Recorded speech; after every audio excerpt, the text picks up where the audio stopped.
22-23 ಪತ್ರಿಕೆ 2 ಸ್ಯಾಟಲ್ಲಿನೂ ಕೂಡ ಸಮಾಜ ವಿಜ್ಞಾನ ವಿಷಯದಲ್ಲಿ 16ನೇ ಪಾಠ ಮೌರ್ಯರು ಮತ್ತು ಕುಶಾನರು ಅಂತಕ್ಕಂಥ ಪಾಠದ 2ನೇ ಭಾಗದಲ್ಲಿನೂ ಕೂಡ ಮೋಸ್ಟ್ ಇಂಪಾರ್ಟೆಂಟ್ ಆಗಿರ್ತಕ್ಕಂಥ 25 ಕ್ವಶನ್ಸನ್ನು ತಂದಿದ್ದೀವಿ. ಫಸ್ಟ್ ಪಾರ್ಟ್ ನೋಡಿಲ್ಲ ಅಂತಂದರೆ ಈ ವಿಡಿಯೋದ ಡಿಸ್ಕ್ರಿಪ್ಷನ್ ಬಾಕ್ಸ್ನಲ್ಲಿ ಒಂದು ಪ್ಲೇಲಿಸ್ಟ್ ಲಿಂಕ್ ಸಿಗ್ತದೆ. NMMS ಪರೀಕ್ಷೆ 22-23 ಸಮಾಜ ವಿಜ್ಞಾನ, ಅದನ್ನು ಒತ್ತಿ ನೋಡ್ಬೋದು. ವಿಡಿಯೋಗಳನ್ನು ಲೈಕ್ ಮಾಡಿ ಹಾಗೂ ನೀವು ಬಳಸ್ತಕ್ಕಂಥ ಸೋಷಿಯಲ್ ಮೀಡಿಯಾ ಪ್ಲಾಟ್ಫಾರ್ಮ್ಗಳಲ್ಲಿ ಶೇರ್ ಮಾಡಿ.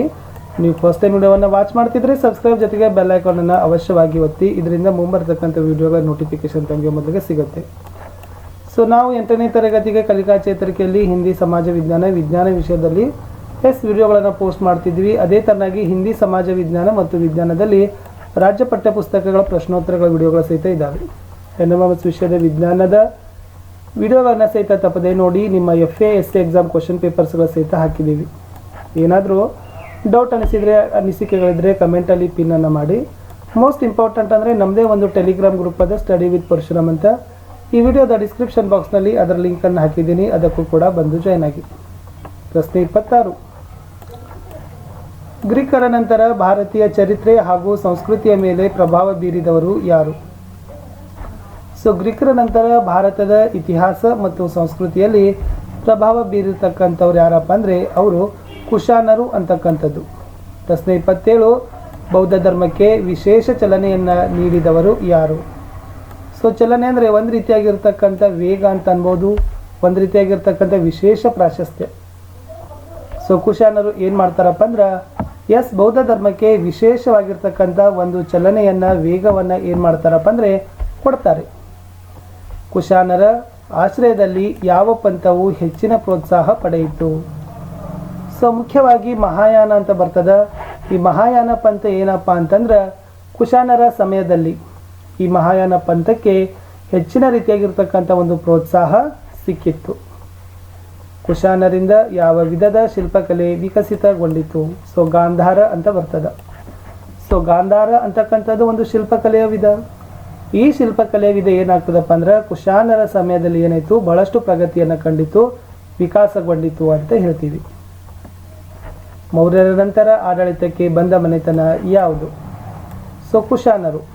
ಸೊ ಮೌರ್ಯರು ನಂತರ ಆಡಳಿತಕ್ಕೆ ಯಾರು ಬರ್ತಾರಪ್ಪ ಅಂದ್ರೆ ಕುಶಾನರು ಬರ್ತಾರೆ. ಸೊ ಕುಶಾನರು ಅಂತಕ್ಕಂಥದ್ದು ತುಂಬಾ ಸರಿಯಾಗಿರ್ತಕ್ಕಂಥ ಉತ್ತರ.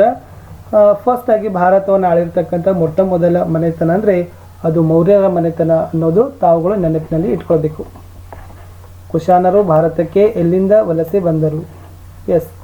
ಮಧ್ಯ ಏಷ್ಯಾ ಅಂತ ಬರ್ತದೆ. ಈ ಮಧ್ಯ ಏಷ್ಯಾ ಭಾಗದಿಂದ ಕುಶಾನರು ಭಾರತಕ್ಕೆ ಏನು ಮಾಡ್ತಾರಪ್ಪ ಅಂದ್ರೆ ವಲಸೆಯನ್ನು ಬರ್ತಾರೆ. ಕುಶಾನರು ಯಾವ ಸಂತತಿಯವರು? ಯೂಚಿ. ಸೊ ಯೂಚಿ ನೆನಪಿಟ್ಕೊಡ್ರಿ. ಸೊ ಯೂಚಿ ಅಂತಕ್ಕಂಥದ್ದು ಒಂದು ಸಂತತಿ ಹೆಸರು. ಸೊ ಕುಶಾನರು ಕೂಡ ಯಾವ ಸಂತತಿಗೆ ಸೇರಿದ್ರಪ್ಪ ಅಂತಂದ್ರೆ ಯೂಚಿ ಸಂತತಿಗೆ ಸೇರಿದ್ದರು. ವಾಯವ್ಯ ಭಾಗದಲ್ಲಿ ನೆಲೆಸಿದ್ದ ವಿದೇಶಿ ಸಮುದಾಯಗಳು ಯಾವುವು? ಒಂದನೇದು ಶಕರು ಬರ್ತಾರೆ, ಎರಡನೇದು ಪಾರ್ಥಿಯನ್ನರು ಬರ್ತಾರೆ. ಈ ಶಕರು ಮತ್ತು ಪಾರ್ಥಿಯನ್ನರು ಎರಡೂ ಕೂಡ ಏನಪ್ಪ ಅಂತಂದ್ರೆ ವಾಯವ್ಯ ಭಾಗದಲ್ಲಿ ನೆಲೆಸಿರ್ತಕ್ಕಂಥ ಮುಖ್ಯವಾಗಿರ್ತಕ್ಕಂಥ ವಿದೇಶಿ ಸಮುದಾಯಗಳು ಆಗಿದ್ದವು. Most important. 34. ಕುಶಾನರು ಶಕ ಮತ್ತು ಪಾರ್ಥಿಯನ್ನರನ್ನು ಸೋಲಿಸಿ ಯಾವ ಪ್ರದೇಶದಲ್ಲಿ ನೆಲೆಸಿದ್ದರು? ಸೊ ಗಾಂಧಾರ. ಏನಂದರೆ ಈ ಕುಶಾನರು ಮುಖ್ಯವಾಗಿ ಶಕ ಮತ್ತು ಪಾರ್ಥಿಯನ್ನರನ್ನು ಇವರೆಲ್ಲರನ್ನ ಸೋಲಿಸ್ತಾರೆ ಮತ್ತು ಗಾಂಧಾರ ಪ್ರದೇಶದಲ್ಲಿ ಬಂದು ಏನು ಮಾಡ್ತಾರಪ್ಪ ಅಂದ್ರೆ ಕುಶಾನರು ನೆಲೆಸ್ತಾರೆ. ಕುಶಾನರ ಮನೆತನದ ಸ್ಥಾಪಕ ಯಾರು? ಕುಜಲ್ ಕಡ್ ಪೀಸಸ್. ಸೊ ನೆನಪಿಟ್ಕೊಡ್ರಿ, ಕುಜಲ್ ಕಡ್ ಪೀಸಸ್ ಅಂತಕ್ಕಂಥದ್ದು ಏನಪ್ಪ ಅಂದರೆ ಕುಶಾನರ ಮನೆತನವನ್ನು ಸ್ಥಾಪಿಸಿರತಕ್ಕಂಥ ರಾಜ ಕುಜಲ್ ಕಡ್ ಪೀಸಸ್. 36. ಕುಶಾನರ ಮುಖ್ಯ ದೊರೆಗಳು ಯಾರು? ಒಂದು ವಿಮ್ ಕಡ್ ಪೀಸಸ್ ಬರ್ತದ, ಇನ್ನೊಂದು ಕನಿಷ್ಕ ಬರ್ತದ. ಇವರಿಬ್ರು ಯಾರಪ್ಪ ಅಂತಂದರೆ ಕುಶಾನರ ಮನೆತನದ ಮುಖ್ಯವಾಗಿರ್ತಕ್ಕಂಥ ರಾಜರು, ಅರಸರು ಅಂತ ಹೇಳ್ತೀವಿ. ವಿಮ್ ಕಡ್ ಪೀಸಸ್ ಮತ್ತು ಕನಿಷ್ಕ. ಚಿನ್ನದ ನಾಣ್ಯಗಳನ್ನು ಹೊರಡಿಸಿದ ದೊರೆ ಯಾರು? ವಿಮ್ ಕಡ್ ಪೀಸಸ್ ಅಂತಕ್ಕಂಥ ಕನಿಷ್ಕರ ರಾಜ ಏನು ಮಾಡ್ತಾನಪ್ಪ ಅಂದ್ರೆ ಚಿನ್ನದ ನಾಣ್ಯಗಳನ್ನು ಆತನ ಸಮಯದಲ್ಲಿ ಹೊರಡಿಸಿದ್ದ. ಸಾಮಾನ್ಯವಾಗಿ ಚಿನ್ನದ ಮತ್ತು ತಾಮ್ರದ ನಾಣ್ಯಗಳನ್ನು ಟಂಕಿಸಿದ ಮನೆತನ ಯಾವುದು? ಕುಶಾನರು. ಸೊ ಕುಶಾನರ ಸಮಯದಲ್ಲಿ ಏನಾಗ್ತದಪ್ಪ ಅಂದ್ರೆ ಚಿನ್ನ ಮತ್ತು ತಾಮ್ರ ಇವೆರಡೂ ಪ್ರಕಾರದ ಸೊ ನಾಣ್ಯಗಳನ್ನು ಚಲಾವಣೆಯನ್ನು ನಾವು ಕುಶಾನರ ಸಮಯದಲ್ಲಿ ನೋಡ್ತೀವಿ. ಸೊ ಕುಶಾನರು ಸಾಮಾನ್ಯವಾಗಿ ಚಿನ್ನ ಮತ್ತು ತಾಮ್ರದ ನಾಣ್ಯಗಳನ್ನು ಟಂಕಿಸಿರ್ತಕ್ಕಂಥ ಮನೆತನದವರು ಅಂತ ಹೇಳ್ತಾರೆ. ವಿಮ್ಕಡ್ ಪೀಸಸ್ ನಂತರ ಬಂದ ದೊರೆ ಯಾರು? ನೋಡಿ, ವಿಮ್ಕಡ್ ಪೀಸಸ್ ನಂತರ ಯಾವ ದೊರೆ ಆಡಳಿತಕ್ಕೆ ಬರ್ತಾನಪ್ಪ ಅಂತಂದ್ರೆ ಸೊ ಕನಿಷ್ಕ ಅಂತಕ್ಕಂಥದ್ದು ರೈಟ್ ಆನ್ಸರ್.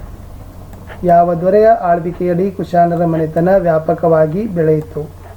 ನೋಡಿ, ಎಸ್ ಕನಿಷ್ಕನ ಆಳ್ವಿಕೆಯ ನಂತರ, ಎಸ್ ಕನಿಷ್ಕನ ಆಳ್ವಿಕೆಯ ಸಮಯದಲ್ಲಿ ಕುಶಾನರ ಮನೆತನ ಬಹಳಷ್ಟು ಏನಾಯ್ತಪ್ಪ ಅಂತಂದ್ರೆ ಅದು ವ್ಯಾಪಕವಾಗಿ ಬೆಳೆಯಿತು. ಎಲ್ಲ ಕಡೆನೂ ಕೂಡ ಕುಶಾನರ ಮನೆತನದ ಹೆಸರು ಪ್ರಸಿದ್ಧಿ ಆಗ್ತದೆ. ಯಾರ ಸಮಯದಲ್ಲಿ? ಕನಿಷ್ಕನ ಸಮಯದಲ್ಲಿ. 41 ಶಕಯುಗ ಆರಂಭ ಆದದ್ದು ಯಾವಾಗ? ಸಾಮಾನ್ಯ ಶಕವರ್ಷ 78 ಬರ್ತದೆ. ಈ ಸಾಮಾನ್ಯ ಶಕವರ್ಷ 78ರಲ್ಲಿ ಸೊ ಏನಾಗ್ತದಪ್ಪ ಅಂದ್ರೆ ಶಕಯುಗ ಆರಂಭ ಆಗ್ತದೆ. ಪ್ರಶ್ನೆ 42 ಕನಿಷ್ಕನ ರಾಜಧಾನಿ ಯಾವುದು? ಪುರುಷಪುರ ಅಂತ ಬರ್ತದೆ. ಸೊ ಇದು ಪುರುಷಪುರ ಅಂತಕ್ಕಂಥದ್ದು ಏನಪ್ಪ ಅಂತಂದರೆ ಕನಿಷ್ಕ ದೊರೆಯ ರಾಜಧಾನಿ ಆಗಿತ್ತು. ಕನಿಷ್ಕ ಕಾಲದ ಮತ್ತೊಂದು ಮುಖ್ಯ ನಗರ ಯಾವುದು? ಸೊ ಮಥುರಾ ನೆನಪಿಟ್ಕೊಡ್ರಿ, ಯಾಕಂದ್ರೆ ಗಾಂಧಾರ ಪುರುಷಪುರ ರಾಜಧಾನಿ ಆಗಿರ್ತದೆ. ಬಟ್ ಮಥುರಾನು ಕೂಡ ಏನಪ್ಪ ಅಂತಂದರೆ ಸೊ ಕುಶಾನರ ಸಮಯದಲ್ಲಿ ಮುಖ್ಯವಾಗಿರ್ತಕ್ಕಂಥ ಪ್ರದೇಶ ಆಗಿತ್ತು. ಗಾಂಧಾರನು ಕೂಡ ನೆನಪಿಟ್ಕೊಡ್ರಿ. ಕನಿಷ್ಕ ಯಾವ ಧರ್ಮಕ್ಕೆ ಆಶ್ರಯವನ್ನು ನೀಡಿದ್ದ? ಎಸ್, ಸೊ ಕನಿಷ್ಕ ರಾಜ ಏನು ಮಾಡಿದ್ದಪ್ಪ ಅಂತಂದ್ರೆ ಬೌದ್ಧ ಧರ್ಮಕ್ಕೆ ಆಶ್ರಯವನ್ನು ನೀಡಿರ್ತಕ್ಕಂಥ ರಾಜ ಆಗಿದ್ದ. ಕನಿಷ್ಕನ ಕಾಲದಲ್ಲಿ ಯಾವ ಧರ್ಮ ಸಮೃದ್ಧಿಯಾಗಿ ಬೆಳೆಯಿತು? ಸೊ ಬೌದ್ಧ, ಯಾಕಂದ್ರೆ ಆತ ಬೌದ್ಧ ಧರ್ಮಕ್ಕೆ ಆಶ್ರಯವನ್ನು ಕೊಟ್ಟಿರೋದ್ರಿಂದ ಸೊ ಬೌದ್ಧ ಧರ್ಮ ಏನಾಗ್ತದಪ್ಪ ಅಂದ್ರೆ ಈ ಕನಿಷ್ಕನ ಸಮಯದಲ್ಲಿ ಬಹಳಷ್ಟು ಸಮೃದ್ಧವಾಗಿ ಬಹಳಷ್ಟು ವಿಪುಲವಾಗಿ ಏನಾಗ್ತದಪ್ಪ ಅಂದ್ರೆ ಅದು ಆ ಧರ್ಮ ಬೆಳೀತದ. 46 ಕನಿಷ್ಕನ ಕಾಲದಲ್ಲಿದ್ದ ಬೌದ್ಧ ವಿದ್ವಾಂಸರು ಯಾರು? ಅಶ್ವಘೋಷ ಬರ್ತಾರ, ವಸುಮಿತ್ರ ಬರ್ತಾರ ಮತ್ತು ಸಂಘರಕ್ಷ ಬರ್ತಾರ. ಇವ್ರು 3 ಮಂದಿ ಯಾರಪ್ಪ ಅಂತಂದರೆ ಎಸ್ ಕನಿಷ್ಕನ ಕಾಲದಲ್ಲಿರ್ತಕ್ಕಂಥ ಬೌದ್ಧ ವಿದ್ವಾಂಸರು ಪಂಡಿತರು ಆಗಿದ್ದಾರೆ. ಕನಿಷ್ಕನ ನೇತೃತ್ವದಲ್ಲಿ ಎಷ್ಟನೇ ಬೌದ್ಧ ಸಮ್ಮೇಳನ ನಡೆಯಿತು? ಸೊ 4ನೇಯ. ಸೊ ಕನಿಷ್ಕನ ನೇತೃತ್ವದಲ್ಲಿ ಏನಾಗ್ತದಪ್ಪ ಅಂದ್ರೆ 4ನೇಯ ಬೌದ್ಧ ಸಮ್ಮೇಳನ ನಡೀತದೆ. ಕನಿಷ್ಕನ ನೇತೃತ್ವದಲ್ಲಿ 4ನೇ ಬೌದ್ಧ ಸಮ್ಮೇಳನ ಎಲ್ಲಿ ನಡೆಯಿತು? ಸೊ ಕನಿಷ್ಕನ ನೇತೃತ್ವದಲ್ಲಿ ಸೊ 4ನೇಯ ಬೌದ್ಧ ಸಮ್ಮೇಳನ ನಡೆದದ್ದು ಎಲ್ಲಿಪ್ಪ ಅಂತಂದ್ರೆ ಅದು ಕಾಶ್ಮೀರದಲ್ಲಿ ಅಂತಕ್ಕಂಥದ್ದು ಸರಿ ಉತ್ತರ. ಕನಿಷ್ಕ ಬೌದ್ಧ ಧರ್ಮದ ಪ್ರಚಾರಕ್ಕಾಗಿ ಯಾವ ಯಾವ ದೇಶಗಳಿಗೆ ನಿಯೋಗ ಕಳುಹಿಸಿದ್ದ? ಒಂದು ಮಧ್ಯ ಏಷ್ಯಾ ಬರ್ತದೆ, ಇನ್ನೊಂದು ಚೀನಾ ಬರ್ತದೆ. ಈ ಮಧ್ಯ ಏಷ್ಯಾ ಮತ್ತು ಚೀನಾ ದೇಶಗಳಿಗೆ ಸೊ ಕನಿಷ್ಕ ಏನು ಮಾಡ್ತಾನಪ್ಪ ಅಂದರೆ ಬೌದ್ಧ ಧರ್ಮವನ್ನು ವ್ಯಾಪಕವಾಗಿ ಪ್ರಚಾರ ಮತ್ತು ಪ್ರಸಾರ ಮಾಡುವ ಉದ್ದೇಶದಿಂದ ಸೊ ಪ್ರತ್ಯೇಕವಾಗಿ ನಿಯೋಗಗಳನ್ನು ಈ ದೇಶಗಳಿಗೆ ಕೊಟ್ಟು ಕಳಿಸ್ತಾನೆ. ಸೊ ಕಡೆಯ ಪ್ರಶ್ನೆಗೆ ಹೋಗೋಕ್ಕಿಂತ ಮುಂಚೆ ದಯಮಾಡಿ ವಿಡಿಯೋವನ್ನು ಲೈಕ್ ಮಾಡಿ ಹಾಗೂ ಶೇರ್ ಮಾಡಲು ಮರೆಯದಿರಿ. ಸೊ ಫಸ್ಟ್ ಟೈಮ್ ನೋಡ್ತಿದ್ರೆ ಸಬ್ಸ್ಕ್ರೈಬ್ ಜೊತೆಗೆ ಬೆಲ್ ಐಕಾನನ್ನು ಅವಶ್ಯವಾಗಿ ಒತ್ತಿ ಅಂತ ಹೇಳ್ತಾ ಸೊ ಲಾಸ್ಟ್ ಕ್ವಶನ್ ಇತ್ತು, ಕನಿಷ್ಕನ ರಾಜ್ಯಾಳ್ವಿಕೆಯ ಹೊಸ ಯುಗವನ್ನು ಏನಂತ ಕರೀತಾರೆ? ಶಕಯುಗ ಅಂತ ಕರೀತಾರೆ ಅಂತಕ್ಕಂಥದ್ದು ಸರಿಯಾದ ಉತ್ತರ. ಸೊ ಇಷ್ಟು 16ನೇ ಪಾಠ ಮೌರ್ಯರು ಮತ್ತು ಕುಶಾನರ ಭಾಗದಲ್ಲಿ ಕೂಡ ನಾವು 2ನೇ ಪಾಠಲ್ಲಿ 25 ಕ್ವಶನ್ ನೋಡಿವಿ. ಫಸ್ಟ್ ಪಾರ್ಟಲ್ಲಿನೂ ಕೂಡ 25 ಇತ್ತು. ಒಟ್ಟಾರೆ ಈ ಪಾಠದಿಂದ 50 ಕ್ವಶನ್ಸ್ಗಳನ್ನು ನೋಡಿವಿ.